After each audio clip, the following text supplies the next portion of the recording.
Majina naitwa Christopher Modi. I'm Samuel Moniki. Helen Kamba.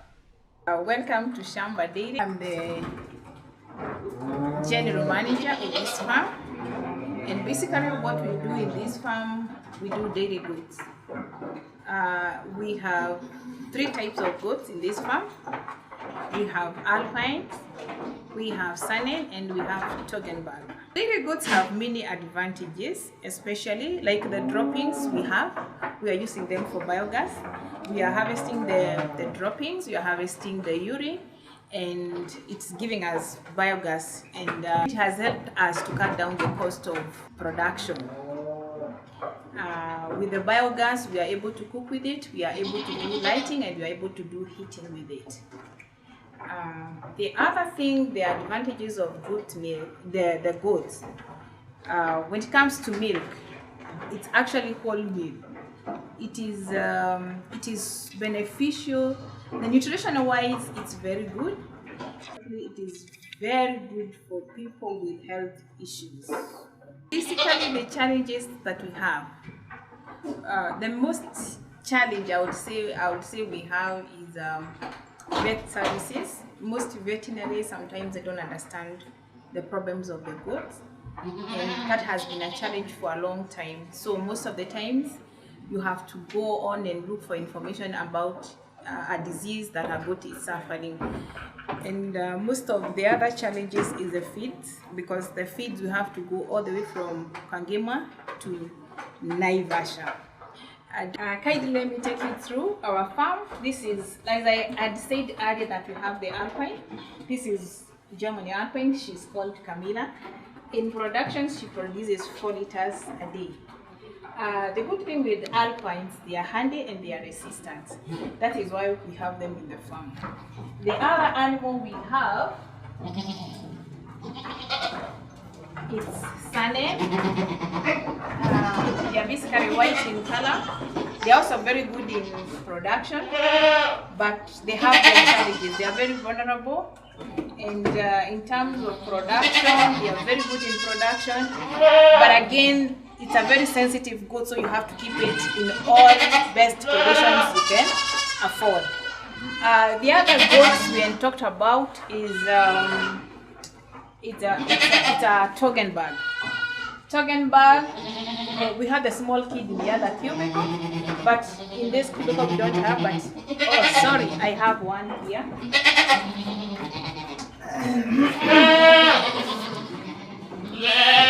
This is a Toggenburg. It's second command in production. It's very good. It's very beautiful. It's also resistant to some healthy issues, and in terms of production, it's very good. The other thing I would like us to talk about is our feed. What we feed our goats, we make sure that the goat is fed properly from proteins, energy, and minerals. Like what we have here, we've done Busan, we've done silage, we've done Kayadia, and we have also given them dairy milk. So our feeding program is complete. When it comes to kidding, our goats don't stay with their kids. We have a different nursery. So whenever a goat kids, we remove the kids from the mother and we keep them in the nursery. And this is our nursery. This one is having 5 kids. This one has 4 kids who were born this morning.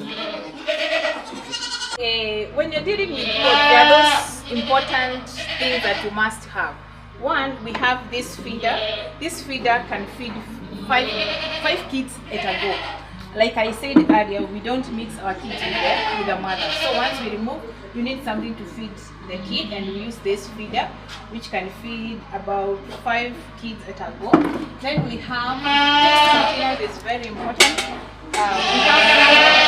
You realize that a goat is a small animal, it's not like the cows. So you need a container that will comfortably, you'll be able to milk comfortably without contaminating your milk. And then when you're dealing with milk, you should always avoid all plastic. That is why we have the aluminum containers. Then from there we have our storage room. This is where we make feeds for the animals. This is the shaft cutter. This one is for cutting all the grasses that we have. We have the lucerne and we also have the bracharia grass. Now this is feed prepared for tomorrow's, for the feeds for the animals tomorrow. So the shaft cutter is for shaft cutting, and then we also have another machine that is called a chopper. A chopper is one that we chop the maize for silage. The drums you see around here, this is silage. We keep them in the drums because these drums is airtight and the silage will not be contained, or it will not have the air inside. I think that is what we have for feeding. And when you are feeding the animal, like the goats, once we shaft cut the lucerne, we take the silage, we take the other feeds that we have from the farm. Each animal we give about 2 kgs of each mixture of all the TMR. Okay, this is our biogas system. With the biogas, like I said, we use the dropping. The dropping, we mix them with the water and the urine. Then once they are mixed, we bring them to the mixing chamber. This is a mixing chamber. And then we mix it into a good porridge. So the mixing chamber, once we mix, we use this, the quantity in this mixed chamber, we use it one every day, and then it goes to the digester. The digester is somewhere here, all over here, and this is where the gas comes out. From the digester, the waste now comes through this chamber.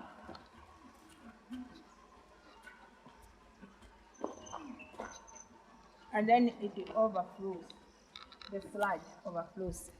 So the sludge, you can use it the sludge for your plants, all for farming.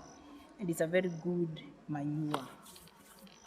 From the biogas, we use it for one, for heating. This is our heating system. Turn on the gas.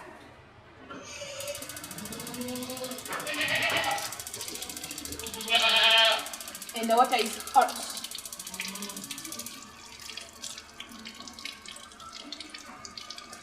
This is our heating system. From the biogas, it comes to the heater, and then the water is hot. So from the heating system, then we have the lighting system. We have a lamp here, which is lit by the biogas.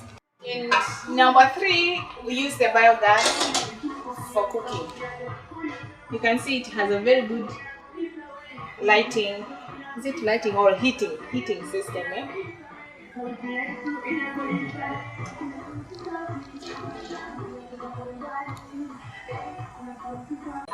the milking, we have our small production room, and in the production room we have the first machine. This is a chiller. The purpose of the chiller is to keep the milk cold at the same time in good quality. If you see above here, you see it is indicating the degrees of the milk, which is 3.2 degrees. And then inside you can feel there is a sound that is coming out.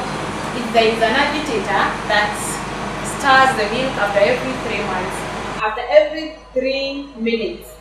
In that, it means that milk, it has interfered with any bacterial activity, and the milk can stay for 1 week without going bad. The other machine we have is the normal fridge. In this machine, this is where we keep our yogurt once we have processed, and you can see if there are some yogurt inside it. This is a normal fridge. The other machine, we have the incubator. The work of the incubator is to incubate yogurt. When making yogurt, when we're doing the value addition, it has a stage, and the last stage is normally the incubation. This is the incubator for incubating the yogurt. It is set at 45 degrees. The other machine we have is the deep freezer. There are people who are very far away from us and they want milk, and for them to have good quality milk, we keep in the freezer. It is iced and then we send to our clients. The last machine we have here is a pasteurizer. The pasteurizer is the one that does the heating of the milk to a certain degree, and then it is cooled down. So this is the other machine that we have. In this production room, this is where we do our processing, as in the whole processing of pasteurizing, incubation, and also storage. And then from there, the milk is taken to the customers. My name is Bravin Gangasia, FarmHub manager at the program for capacity development in Africa. We offer online courses through facilities that are known as hubs. Within the hubs, we offer free internet and computers that our learners are able to use to learn online.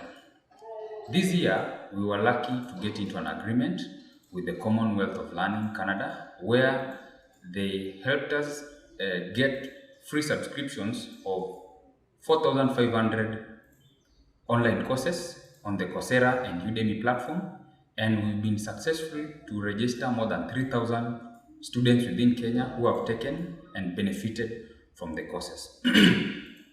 Within this hub, we also help the community learn the gender action learning system, that is the GIRL system, where we help them walk through, we help them identify a vision which they can build upon and realize their visions within their communities and help their communities. As the chairman of Gordon Champions Cooperative Society, we are very grateful to the county government of Muranga through the speaker because of the initiative and the support we have received in starting Gordon Cooperative.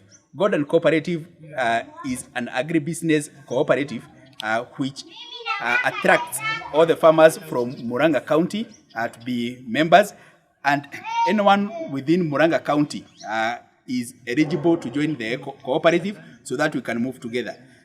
We have started having meetings, and currently we are over 100 members, and we are targeting that very soon we'll have membership of over 1,000 members coming from Muranga, so that we can build our households and so that we can grow to higher levels together.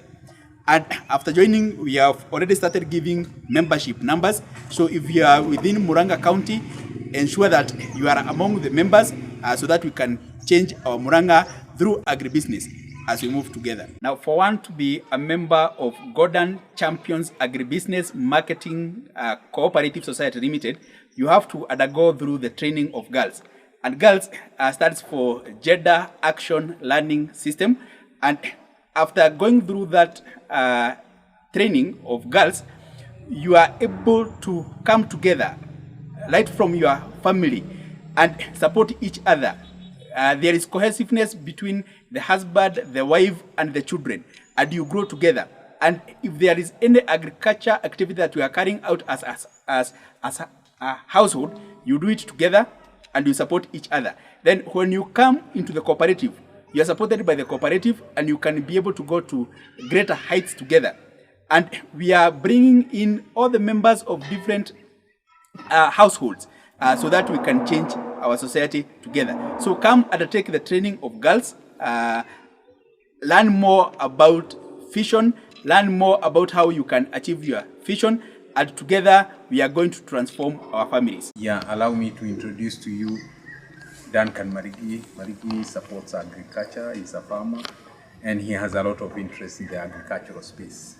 He came to witness the inauguration of the Champions Agribusiness Cooperative, and he was part of the mission. Then he came to the farm to see how we are doing the daily report. He has been a keen supporter of the work that we do here. So I'm delighted that he could actually manage to make it. Karibu Bwana Mariki.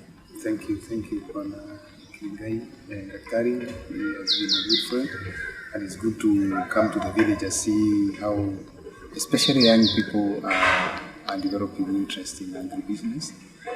And currently, the programs we are supporting, although I'm not here officially as from the office, but I have one leg in the office, the other leg has an interest in part in agriculture in Kenya. We have gone the value chain way, and personally, I would want to explore areas where we have innovations, or the young people are bringing in elements of doing things unusually. So for me, the dairy boat, of course, caught my attention, and looking at it, we begin to think of efficient use of resources, nutrient cycle, the impact on climate change. What can we think about as far as the dairy boat is concerned when we look at future sustainability, without, of course, neglecting the aspect of creating sustainable livelihoods, and where the young people can have, they can anchor their future without necessarily thinking that agriculture is for the retired and the tired. Number two is seeing that the smallholder, the farm sizes are becoming smaller and smaller with the settlements going on. So how can we use those small units to make livelihoods? Number two is also how do you sustainably maintain biodiversity of those small entities? And it's inspiring to see what this farmer is doing here, Daktari, a practicing agribusiness specialist, a mentor, and of course an academician. So all-rounded activities, or all-rounded personality, and trying to put into practice what he preaches. The last thing is about the cooperative.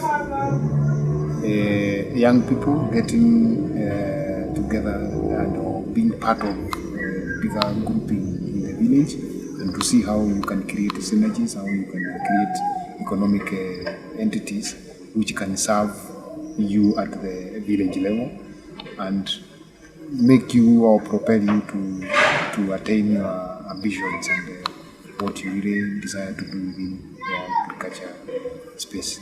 So for me, it's an appreciation for my friend, and also he's part of a mentor also to me, to see what he's doing on the ground, and not wasting the piece of land, maybe inherited or bought, like many other people who get jobs in the towns and get a resource like this one. Is putting the resource into very good use. So thank you very much for this offer. Yeah, you're most welcome. I think the most critical thing for us as a program is to have as many youths gaining from the agribusiness engagement that we have started, particularly those who are in schools and are participating in creating value-added products. For instance, if you think about a microbiologist who is creating liquid fertilizer, or a youth who is now learning how to do animal health, coming directly from school, learning our girls program, participating in e-learning, and then coming to a farm and becoming a productive person and fusing with the workers and being part of the society that we have created within here. It is really rewarding to actually see what is of interest to other people. So we will actually continue working together with people like Duncan, and what he has been able to do and what he continues to do to transform agriculture, and to see if we can actually transpire through the work and the outcomes that we will see out of our project, to actually see now that being translated into developmental transformation, which we hope we will actually be able to influence one way or another. Thank you.